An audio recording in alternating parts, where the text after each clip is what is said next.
So I want to introduce a good friend of mine, Dr. Bill Novick, who I've met 4.5 years ago. 2019. 2019. It's been a journey. It started at a kitchen table. Yeah, it's just crazy how fast these 4.5 years have gone. But this isn't the first time you've had a documentary. No, actually, it's the third. Wait, what? Oh, surprise. Somebody didn't do the vetting on the guy that's the feature of the documentary. Chernobyl Heart, which won the Oscar. Oh, okay. And Bad Medicine, which won the Peabody Award in Journalism. Bam. Gotcha moment. Okay, so you've been withholding that information from me. I've been withholding. You didn't ask. And it's out there. It's publicly available.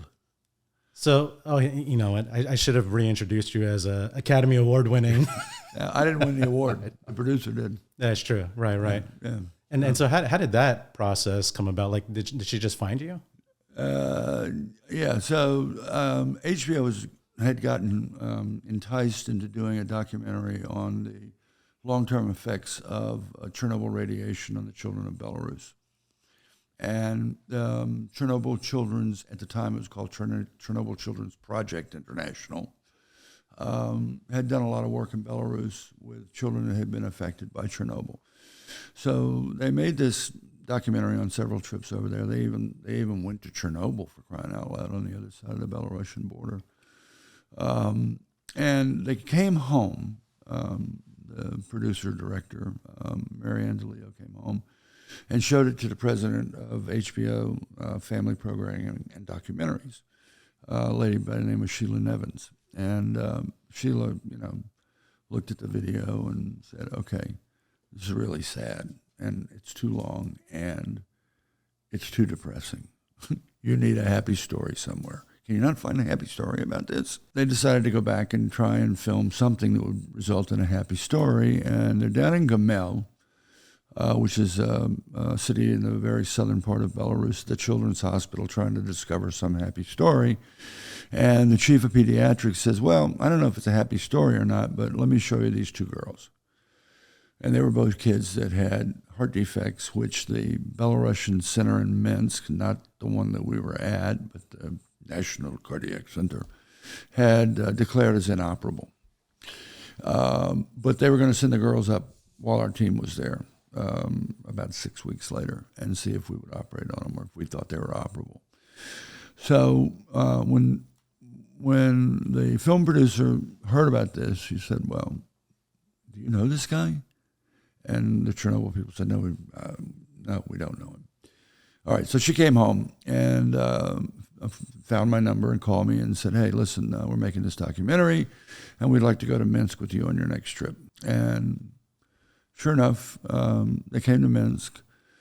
They filmed with us they were a little late getting there.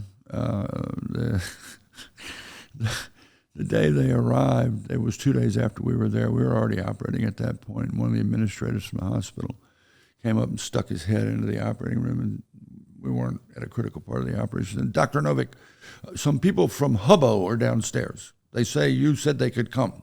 Hubbo? Hubbo? What do you mean Hubbo? They have hats on. It says HBO. I said, oh, yes, Hubbo, of course. So they spent the next, 10, 11 days with us. They went home. They, added our footage in, some very poignant parts to the film. And then they entered it in a bunch of, documentary film festivals or film festivals.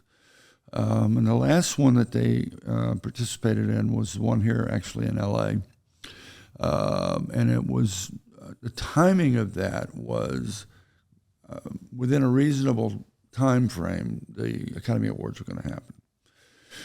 And we had a trip to Sudan scheduled exactly at the time the Academy Awards were happening.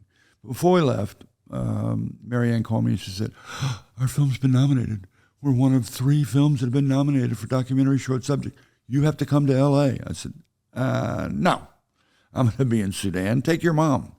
I mean, really. I mean, that's who should be going. Your mom, not me. And it won. So then it won. And, that was number one. A couple years later, we were in Nigeria, and we were experiencing problems with medications, not ours, medications that the Nigerians had obtained from their local market. They weren't working, they were not supporting kids' blood pressures, they were not keeping kids asleep. And we noted this. And so what we did was we took some of the vials of those particular medicines that were either not working at all or working for very short periods of time, and gave them to the head of the pharmacy and said, something's wrong with these meds. So the kids probably got endotoxic shock from the infusion of fluids that bacteria had died in. So word got out, and assassination attempt was put in on the head of the DEA. Yeah, her driver got shot in the leg. She got shot in the leg, but, she wasn't a small woman. She was probably about 300 pounds. And so it was, I'm going to say, sort of like, Life of Brian. It's only a flesh wound. And the next day, they found that the DEA offices had been burned to the ground. Wow. Yeah. So all this got out, as you can imagine, in the press in Nigeria, and the BBC picked up on it.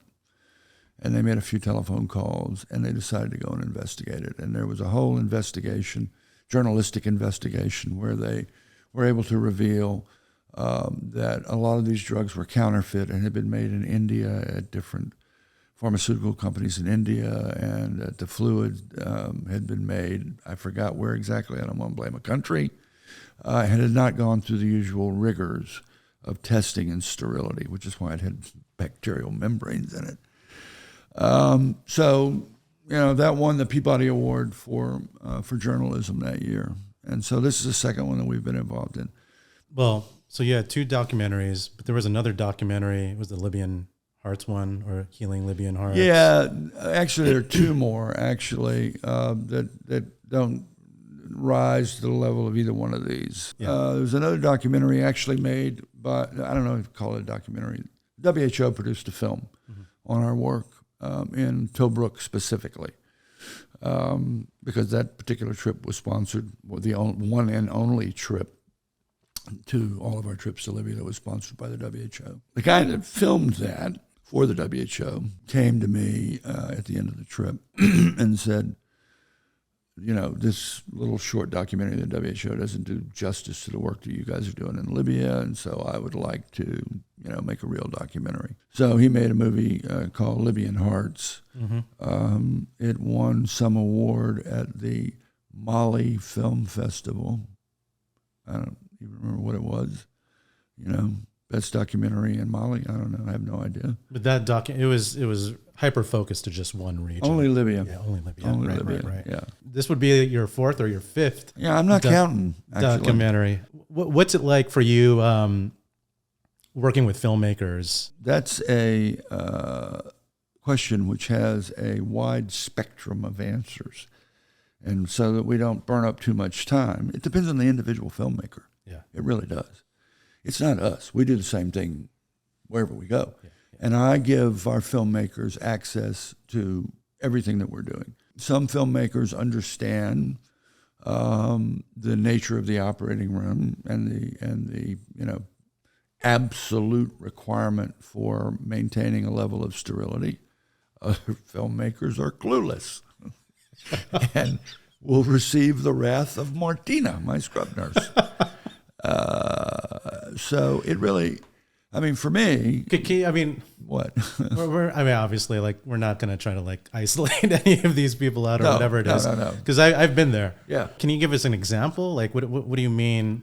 Well, okay. So for instance, the operating table itself has to have a sterile sort of perimeter around it. Okay. Because if people touch the drapes that the kids covered in, that's a break in sterility. And you say, well, they just put a finger on it. It's all right. Well, yeah, but then the next person that's sterile comes and puts his hand where they put their finger, and all of a sudden his gloves are not sterile anymore, and now he's operating on the baby.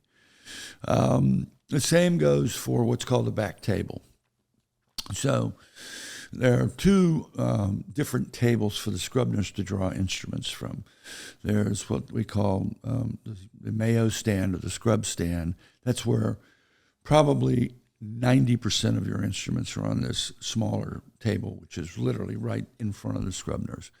And then sort of off to the side at the end of the operating table is a much bigger table. It's actually called a back table. Yeah. And it contains any instrument you could possibly need for any circumstance. But here again, it's got sterile drapes over it. And anybody that, touches those drapes risks contaminating the instruments, which then go inside the kid's body, which then results in a bad infection. Over the table shots. So the filmmaker is standing behind the anesthesia screen. So this is the screen at the head of the table. Yeah. And they decide that they don't have the right angle. So they take the camera and they put it over the sterile field. Okay, well, let's hope no dust falls off the camera. Let's hope nothing falls off the camera. Let's hope they don't drop the camera.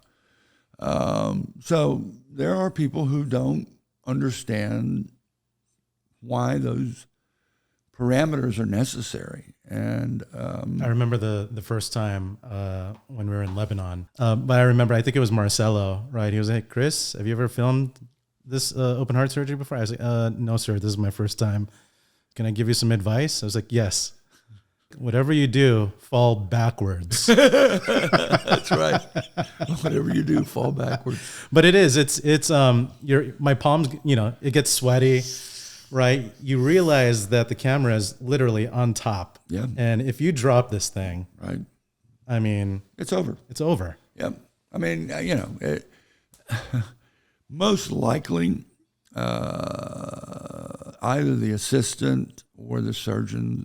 I mean, most of us that do this have pretty fast reflexes, are going to divert it from definitely hitting, right on top of the heart. Yeah. But it's still going to fall in the sterile field, and you're going to ruin your multi-$1,000 camera. Right. I wanted to ask you this. Obviously, you have your own core team that comes with you, and then you have volunteers that travel with you. Do you give them a heads up? Like, do you tell them, hey guys, we're having a film crew, or there's a producer, or there's a director and a cinematographer coming? Oh yeah, always. Do you give them some sort of warning? Is there a game plan around us? No, there's never a game plan. What I tell people is, yes, there's a film team coming, or there's a photojournalist coming, or there's whatever it is, the media outside, of the team. And I give the same instructions to every team, and that is, they may want to talk to you, but if you're uncomfortable, just tell them right up front that you're not comfortable. If you feel that somehow their filming is impeding your ability to care for the kid, no question, let them know. And, they're here principally to be able to document the work that we're all doing together. And, this can be beneficial in the long run for the work that we're doing. But if you have an aversion, I mean, we can think of a few people who absolutely positively don't want to be interviewed. We won't mention Martina's name. There are others like her that just don't want to be on camera, don't want to, talk about it. I don't understand why it makes them uncomfortable. Everybody's informed. We don't spring this wildly on anybody. Yeah. So the places we went to when we first met, we went to Belgrade. Yeah. That was 2019. And then we were supposed to go into Iraq. Correct. And then our handler told us that we couldn't go in there because there was some sort of revolution and people were basically revolting against the government. Yeah, they were rioting in the streets. Shooting people. And this is where Jason's our cinematographer on this project. That's where we realized, okay, so things don't go smoothly in these type of trips. Not always. We got pivoted to Tunis. Right. And apparently that Tunis is it's a jump off point for our Libya trips. Yeah, and we knew that too because the moment we entered the hotel, they knew you like it was Cheers. Like our pivot point was to try to get into Benghazi. Right. So you have to realize, I remember back then, for like a year, we were filled with trepidation. I remember consulting with ex-military people who have gone into there, right, just collecting as much information, right, Yeah. even though like after 10 minutes, right, it wouldn't make a difference. And so here we were. We finally had the courage to go, and it's thwarted. and it was thwarted. Yeah, exactly. Completely like abandoned, right? And I remember we were in Belgrade, right? I forgot you had bought us dinner. Your idea was, all right, guys, well, listen, Iraq's off the table, but why don't you guys come with me to Libya? But it's interesting, right? Because I feel like when you don't have a lot of time to make a choice and a decision, right? Sure. It goes to, what should we do? Should we just go back home, Right. even though we made it all this way, or should we just do the right thing, Right. and try to continue this trip with Bill? And I think that helped actually, right? Because when you said like, hey, why don't we just go to Right. Benghazi? You know, Jason and I look at each other. We had a team. This guy is a madman. Yep. Yeah, I remember you even telling us like, hey, why don't you, I have a team there right now. Like Yep. they were just at the beach. Yep. And I was like, what are you talking about? The story that really got, the reason why we went to Belgrade and the reason why we made that first trip, we were having French toast and you started talking about this kid, Luca, operating on him when he was 10 days old. Right. Open chest and all, bombs falling, Yeah. 1999. Yeah, Luka Antonovich. I had given you this video thinking that it was just going to go end up on your website. Right. And we were just going to call it. Right. That's it. Right. And somehow it just turned into a feature film. You're the filmmaker. Yeah, exactly. Yeah. My recollection of that was that I can't remember if it was the 20th or 25th anniversary. No, I guess it must have been the 20th anniversary. It was the 20th anniversary of the NATO bombing Belgrade. And we've been working off and on with this Russian journalist who writes for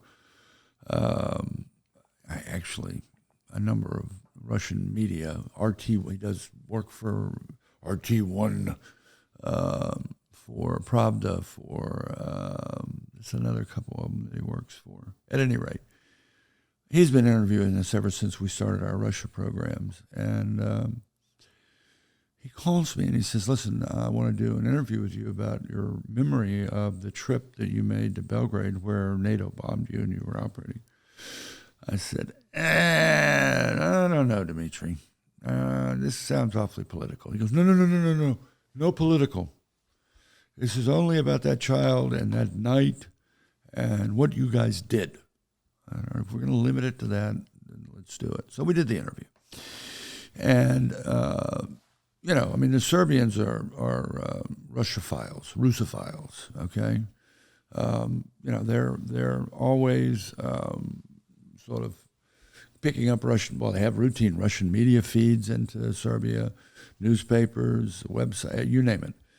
So this got picked up, and Luka Antonovich's mom heard the interview. Oh, yeah. And somehow found my email, because it wasn't the same one from, 20 years before, and wrote me an email thanking me, for staying that night and saving her son's life. And now he just celebrated his 20th birthday, blah, blah, blah. And, you have no idea how much we appreciate this. Now, actually, in actuality, I think we went probably closer to his 21st birthday when we actually went. Yeah. We had planned to go to Iraq. And then she got in contact with me. I, sort of thought, well, this would be great. Why don't we talk to Chris and see if, we can swing through Belgrade on our way to Baghdad. Yeah. And you guys were all for it. And we talked to our perfusionist, who's a Serbian who lives in Belgrade. He got in touch with the family. They said, absolutely. And then we went and had that great day of reunion, which was that was amazing. Moderately emotional for everybody involved in it. Oh, yeah. And, it was really a very unique opportunity and a very special situation. I mean, I only got about 5 or 6 kids of the 10,000 that we've operated on that have the uniqueness of their situation, make them and their families keep up with us, and we keep up with them. I mean, truly. So Luka, there's the Haramias in Croatia. There's, well, let's leave the name out. There's a Russian family. I don't want to get them in trouble. Yeah. There's a Russian family who no Russians wanted to operate on, who we did not once but twice. And he is now in the 3rd grade. He's ending his 3rd grade year now. I mean, there are a few kids like that truly stand out as remarkable stories, and Luka's definitely one of them. What do you think is the biggest challenge bringing a film crew with you overseas? Is it the danger that these places carry, or is it more of the courage of the filmmakers? No, I think it's a combination of the courage of the filmmakers and the approval of the governments. You know? Yeah, because, they have to know, because you're bringing in, some expensive and not, you're not bringing an iPhone in to do this. Yeah. So, there's some clearance issues that have to be taken care of. So those are the 2 big issues. Is the film crew willing to do it? Number 1. And number 2, is the government going to let them come in? Yeah. We've got this trip coming up to Rwanda, and we wanted the Rwandans to take some pictures of some kids that we were going to be operating on the trip. We wanted to, use it for awareness, fundraising, increasing number of donors, And so I sent the word over to the surgeon. He wrote me back, what, even 36 hours later, absolutely, positively not. Yeah. The privacy concerns of the Rwandan government, blah, blah, blah, blah. I said, what? We're not giving out, critical information. We're going to say a first name and an age. We're not even going to say what city they live in. They just live in Rwanda. Nope, not allowed. I said, well, you can inform the Ministry of Obstruction that when I get there, I'm taking pictures. Yeah. And if they don't want me taking pictures, then we won't operate. It's that simple.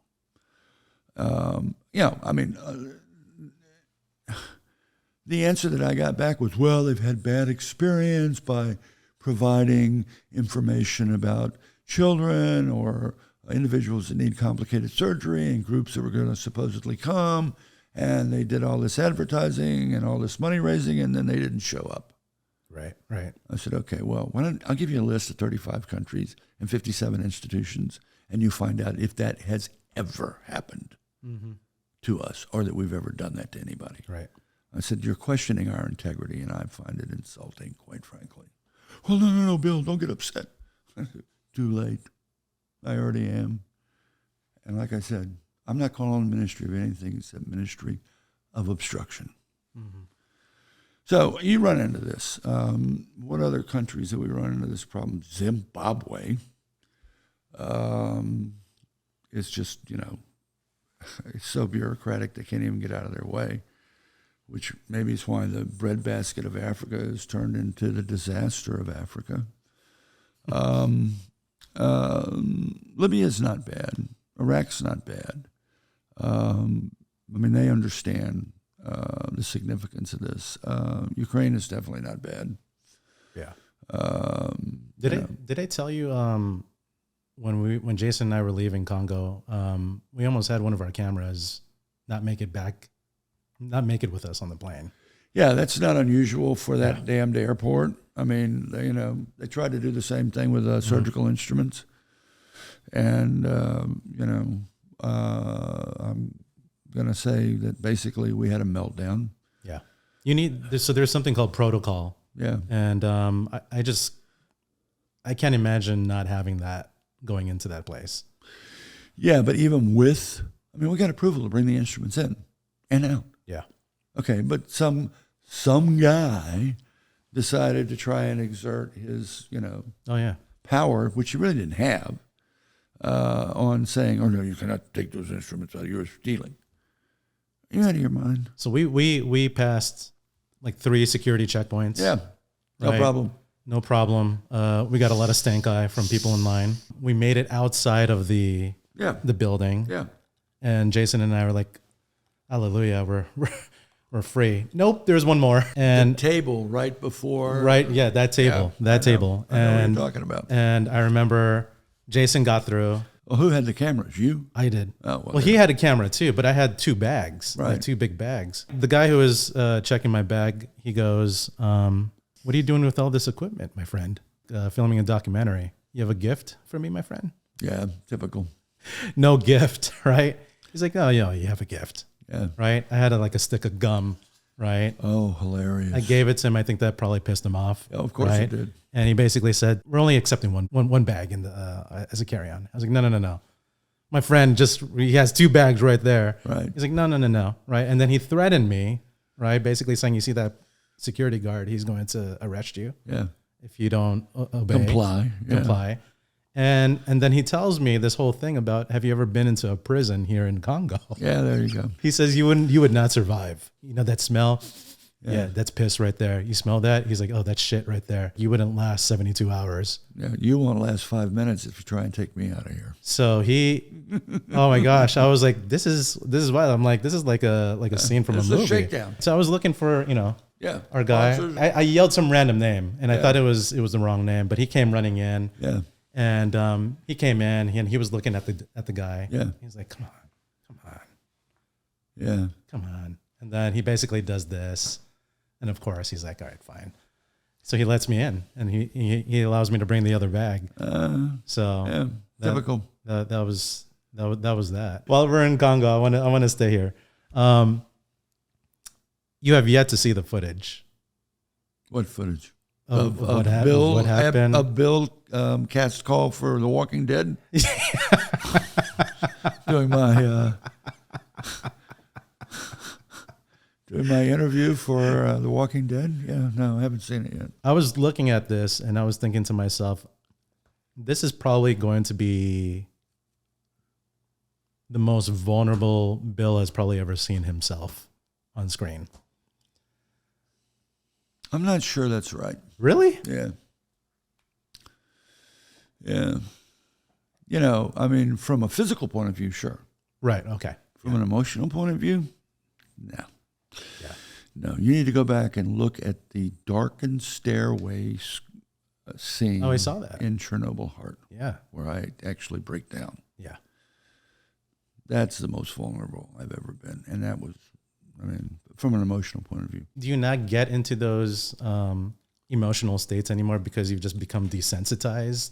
I don't know if it's desensitization or me coming to grips with the depth and breadth of the problem for these kids in low and middle income countries. Yeah. You know, that film got made, and I was still, I'm going to say, what would I equivalent myself to?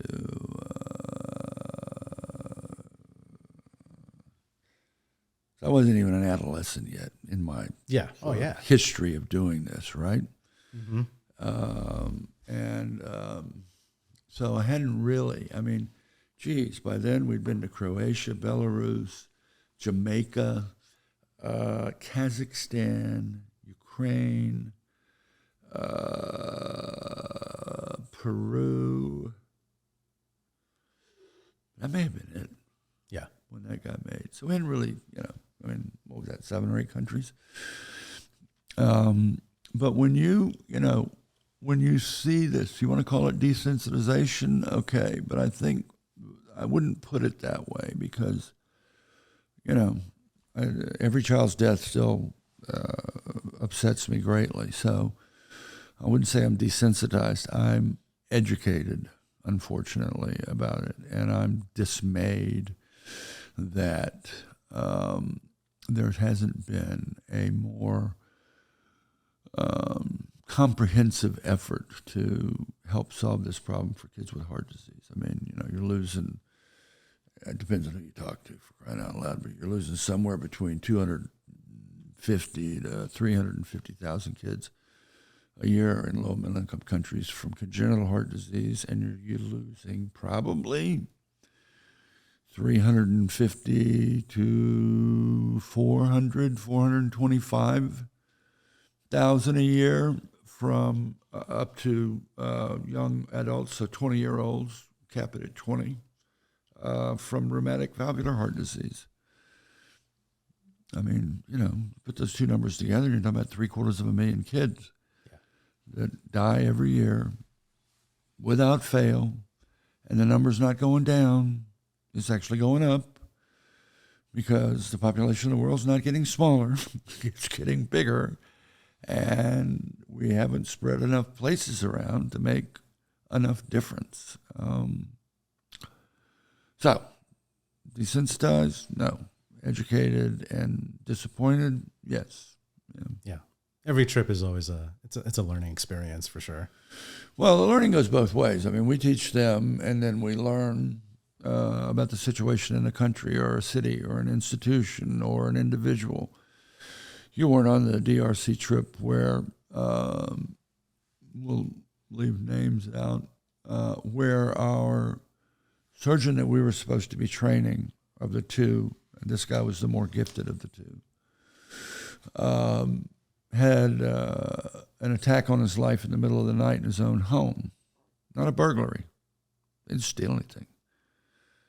They broke into the house, and they hit this guy in the head while he was in the bed, waking up, with a machete right on the top of his head. Whack! He got a concussion. Obviously, he got a big cut on the top of his head. And we know who, I mean, we're very suspicious of who paid for that attack. And, you know, I mean, this is somebody that doesn't want a heart surgery program that he doesn't control in the town of Lubumbashi. And so, you know, you every trip is a new and interesting development.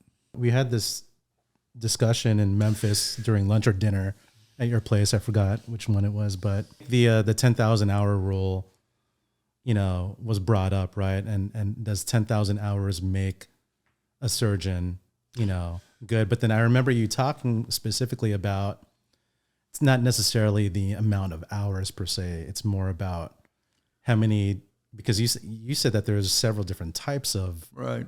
heart surgery that I wasn't even privy of. And like, if you do start to do the math, there's like several different combinations of these things. Right. So the 10,000 hour rule doesn't necessarily apply to your practice, your craft. No, I don't. So until you've done 1,000 cases, you don't know what pediatric heart disease is. Until you've done 5,000 cases, you can't really consider yourself to be a true pediatric heart surgeon. And, you know, I mean, my personal count's over 10,000, and I still run into cases that are so unique that I can say, oh, this is the first one of these I've ever seen. And it's like you said, it's the combination of defects, the multiple different types of defects, and, you know, it's sort of like an exponential equation, okay? Yeah. You know, 2 to the 2 squared, 2 cubed, 3 cubed, 4 squared, 4 cubed, 4 to the 4th. I mean, straightforward, and I do mean straightforward, potential operations for individualized issues, probably numbers around 150 different operations. Now, you start combining those, it's not 150 to the 150th, but there are a lot of combinations. And so, you know, I think, yes, when you've done 5,000 kids, can you say, yeah, I've seen most everything? Yes, you can. If your practice covers the spectrum. Yeah. You know, I mean, we've got guys that have told me, oh, I've done 5,000 cases. And then you look at their case log, and it's like, oh, yeah, okay. Well, these are all moderately simple cases. Yeah. You got no newborns in here. You got no breast delis. You got no this. You got no that. And, there's a huge difference. As the complexity goes up in the defect, the mortality rate goes up. Yeah. And, you cannot say you've done 3 truncus operations and declare yourself knowledgeable. Yeah. It's just not possible. I want to go back to the filmmaking side of things. Back to the Future. Back to the Future. Is there anything that you've learned going through this process of making this film that's been different than the previous ones? Well, there's a huge difference. I mean, for crying out loud, Chernobyl Heart people spent 12 days with us. Mm-hmm. 12 days. Libyan Hearts was, I don't know, maybe a total of 3.5 weeks, maybe. I think what's been unique about this particular project, and Bad Medicine was, a couple of interviews in Memphis. So a day, 2 days, 36 hours maybe. But what's been different about this project is the time span that it has taken for us to get everything we wanted to get into the project. And one of the reasons for that, obviously, is, the world got hit by, get ready, the virus from Wuhan. We're going to call it the China virus. That knocked the world out for 2 years. I mean, basically. Yeah. We made 5 trips in 2020 and 10 trips in 2021.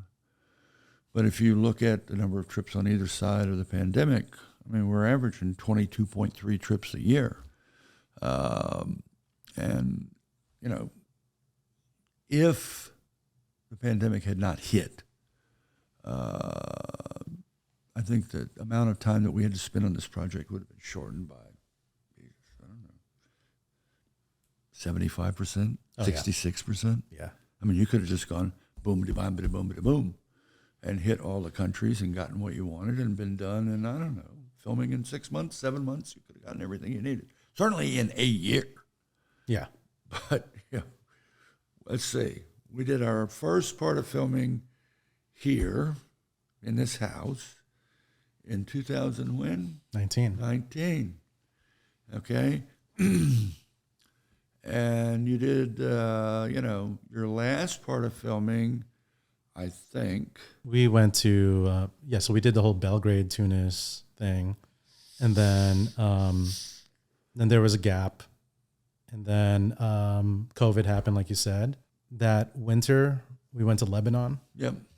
And I think there was even still some, doubt. There was. There was a lot of doubt, right? About whether that trip was going to happen, yep. Yeah. Shout out to my wife, too, by the way. I got to just throw that out there, because if it's not going into war zones, right, then it's obviously like, okay, well, now, great, what? You want to travel now in the middle of a pandemic? So has this guy got a brain at all? This guy you're traveling with, does he have a brain? Does he know what's going on in the world? This Dr. Novick is a bad influence. We did Belgrade, Tunis, and then then I went out to Memphis by myself. Right. Then after then a couple of months later, we went to Lebanon. Mm-hmm. And then after Lebanon, there was another gap. I think it was like a year. And then we went to Ukraine, Iraq, and then Congo. Mm-hmm. Yeah, but Ukraine, Iraq, and Congo occurred over a relatively short period of time. Right. I like to say that I went from touring with Bruno Mars to touring war zones with Bill Novick. And I'm kind of torn which artiste I prefer hanging out with. Bruno's got a better voice than I do, Thank you very much. What I've learned in this whole process, Bill, like just seeing how you operate and how the whole team operates in there, it's almost similar to like a film crew in many ways. Seeing Martina and how she's kind of like that bulldog. Yeah. That in the film world, that would be our AD. There's always this sort of like good cop, bad cop thing, but they're necessary. But I tell you what, I think the one thing that I learned was, here you guys are, life at stake. Things are just, there's no panic. And I think what I took from that experience, Bill, is I've been around so many different film sets and people are just complaining and, stressing and about the most minute things. You know what? When I go back, I'm like, it's impossible. I always told myself this. When I get on my set, I'm going to tell people we're not performing heart surgery here. Okay. And bombs are not falling And around bombs us. are not falling around. Yeah, exactly. Right. We're creating art. But for me, I think that was really, it was a gift to really see that. And, people ask me all the time, oh my God, the courage that takes. I said, it doesn't take courage. What it takes is a group of people who understand the problem for those kids in that place, okay, and are willing to risk. Now, if you want to call that courage, you call it courage, but are willing to risk going there. Now, has anything bad ever happened to any team member? Change the way I'm saying that, because some bad things have happened, like people getting wallets stolen and watches stolen. But has any physical harm ever come to anybody on any of our trips? Only one trip. So it was a trip to Minsk in the dead of winter in 1996. And my scrub nurse, not Martina, the scrub nurse from Duke, who had volunteered, decided she wanted to walk back with a group of people to the hotel. Okay? Well, guess what? One of the manhole covers wasn't completely over the manhole. Yeah. She broke her frickin' leg. Excuse me, can I say that? She broke her leg. She broke her leg. Yeah, you can say whatever you want. Okay. She broke her leg, and she was a trooper. I mean, they brought her to the hospital. No, you need to go to this hospital. They took her over there. They casted her. It was a non-displaced fracture, thank God.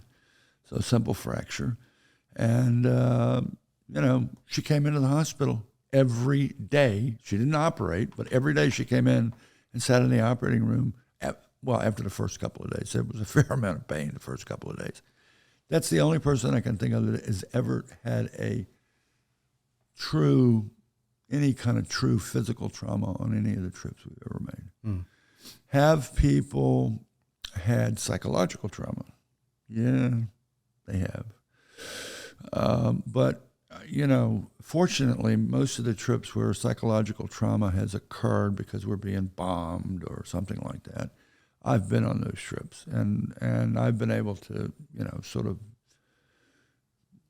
bring down the boiling point and make people understand that, nothing bad's going to happen to us. I mean, you hear all this stuff going on, The one trip that I didn't make, or I left early, actually, we were in Tripoli when General Haftar's Libyan National Army of the East decided they wanted to take the whole country.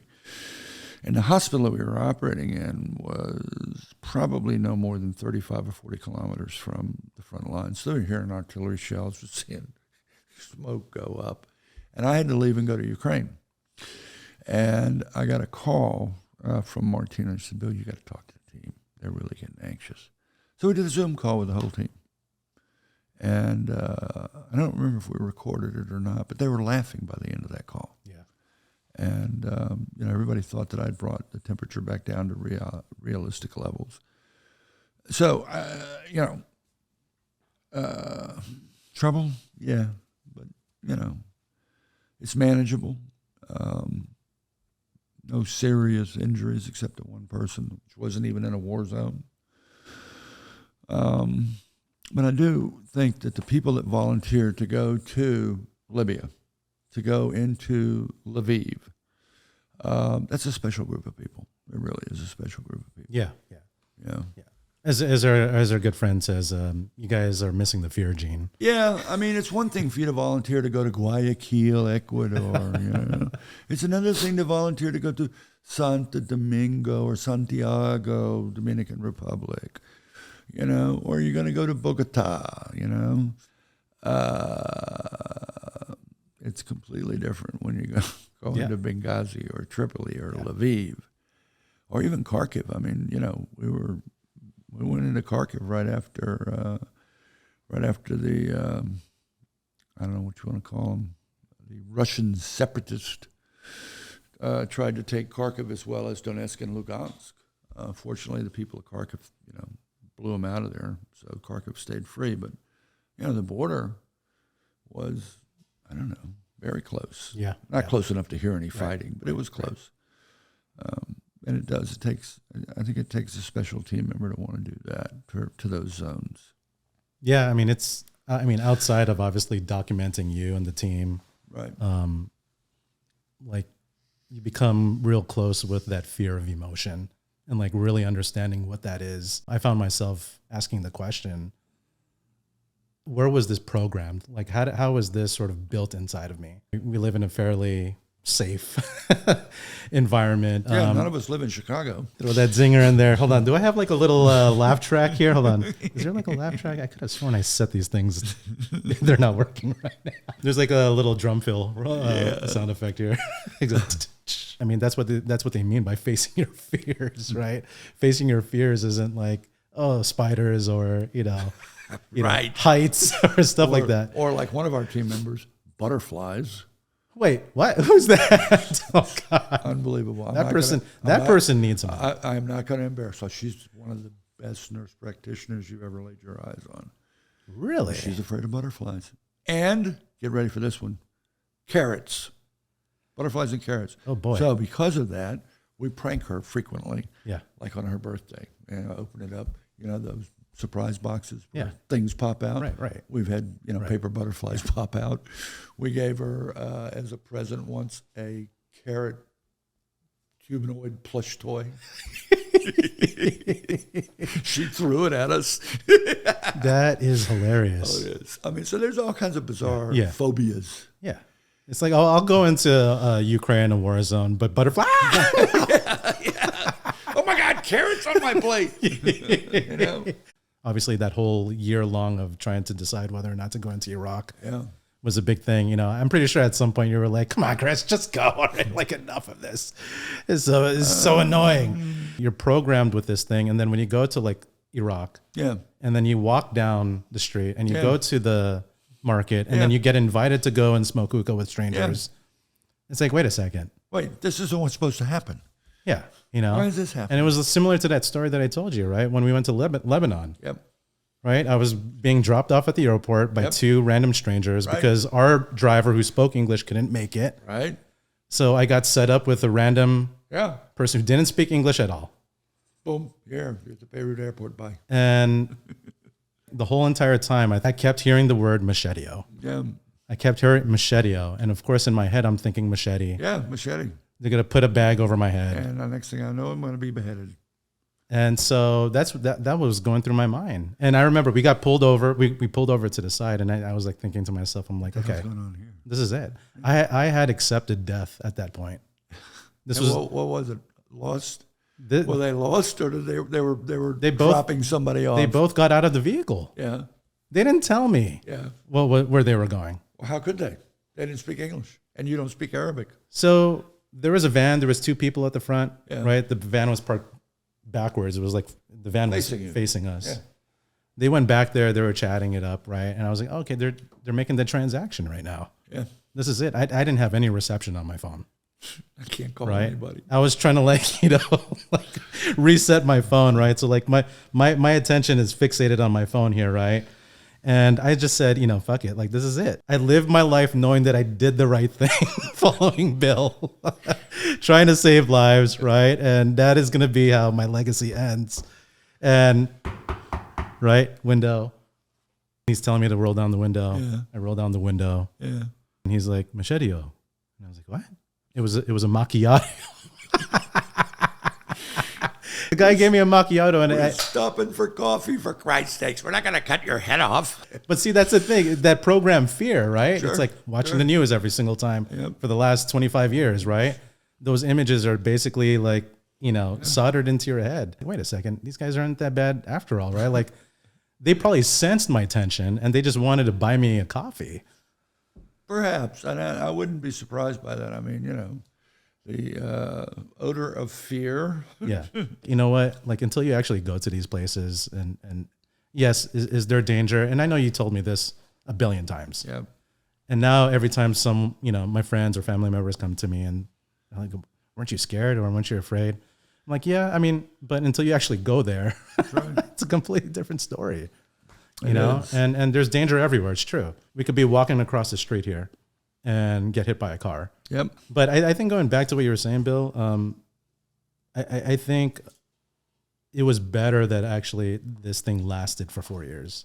And the reason why is because as a filmmaker, I think it's a filmmaker's dream to find a personality type like yours.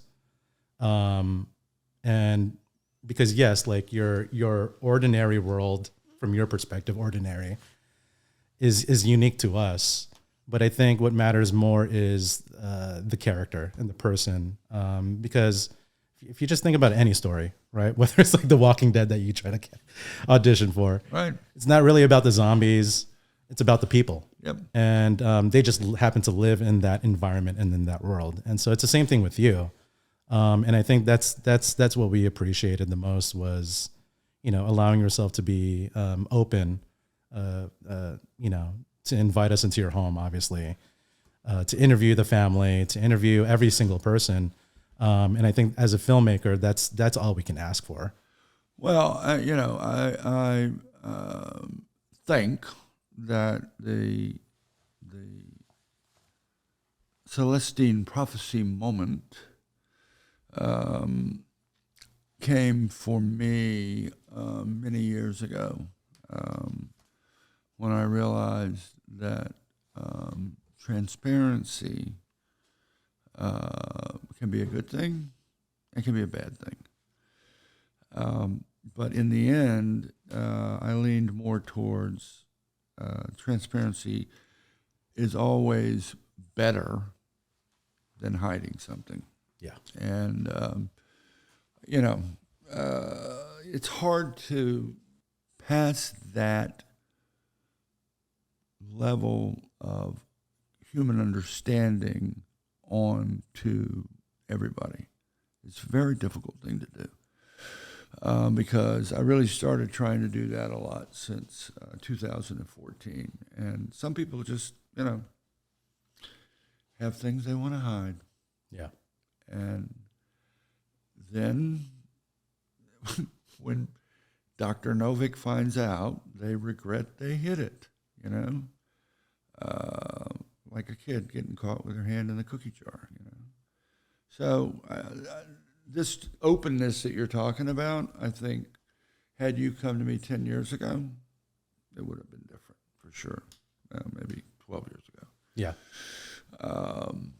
But this is an evolution in my personality, or my own set of ideals and principles that I feel like I need to live by. We're only granted so much time on this earth, and we all need to do what we can do to help improve the lot of those individuals that are less fortunate than us. And you don't have to do heart surgery on kids in Libya for that to be the case. Anything that you do at home, in your community, whether it's international or not, that is beneficial to those individuals that are far less fortunate than you, I think is the right thing to do. And it just so happens that for me, the easiest thing for me to do, I know this sounds ridiculous, the easiest thing for me to do was give away free pediatric heart surgery. And, I've been doing that since 1991 in Orlando, and it used to drive my partners crazy. I was giving away one case a month. Oh my God,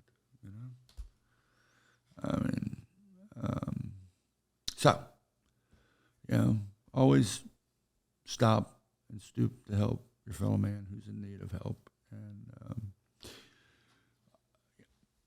unfortunately, the world doesn't work that way all the way, and just doesn't work that way all the time. And not everybody believes in that philosophy, and they're all going to go to hell. If you believe in heaven and hell, I'm not sure. Well, I think you said it best. I think What? on our last trip, it's like for every good man that you've met on this planet, you've met their evil twin brother. Oh, absolutely. No question about it. I may have met their evil triplets, brothers, sisters. I mean, there are. So there's more bad than good. No, I think in the end it all balances out. But right now in the world, right now at this moment in time, I think you have to say there's more bad than good going on right now.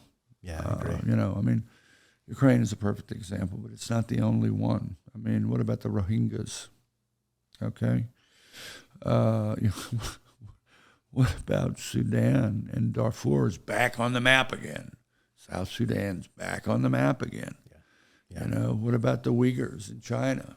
I mean, there's a lot of bad that's going on in the world right now. And, all you can do is try and do your best to make the world a better place. Yeah. So. Well, hopefully we're doing our part. And I think everybody's contributing. This film's doing their part. Yeah. I think the film is going to be revealing. I think it's going to be emotional. I think it's going to have a significant impact on a lot of people. Hopefully that will translate into helping more kids, training more people, building more centers. For me, it's recording a part of history in our humanity. In other words, back then people are telling, or even today, people are saying, hey, have you ever read this book? And sometimes it'll be a book from like 70, 80 years ago. Right. I think 20 years, 30 years from now, or even 100 years from now, people will be sort of referring to their children documentaries instead of books. And, going back to what you're talking about, right? There's more good, or there's more bad that's happening than good in our life right now. For me, it's about showing like, hey, here's an example of one person that was actually doing good in this part of history of humanity. Well, I mean, my catchphrase, or I stole it from Eric Clapton. Okay, so I truly believe that a single individual can make a change in the world. I truly believe that, and I think that not enough of us think that's possible. I think that may be part of what the problem is right now, is that people feel disenfranchised. They don't trust the media. They don't trust their governments. They don't trust, all the things that were standards before, that which we all looked up to, And so, they've kind of said, oh, this is my fate. Well, it's not your fate. Yeah. Okay? You can change the world. You can be the change in the world. And, you don't have to, create fusion energy, okay, but everything that you do that's positive for those that are less fortunate is changing the world, one person at a time. Those are my marching orders to myself. Last question. Sure. What was your one pet peeve, dealing with us throughout this whole process? I don't have any pet peeves about you guys. Really. I can't think of anything. It just shows how flawless we were in our approach. Yeah, I think, yeah. I would say you're approaching perfection. Godlike, No. I mean,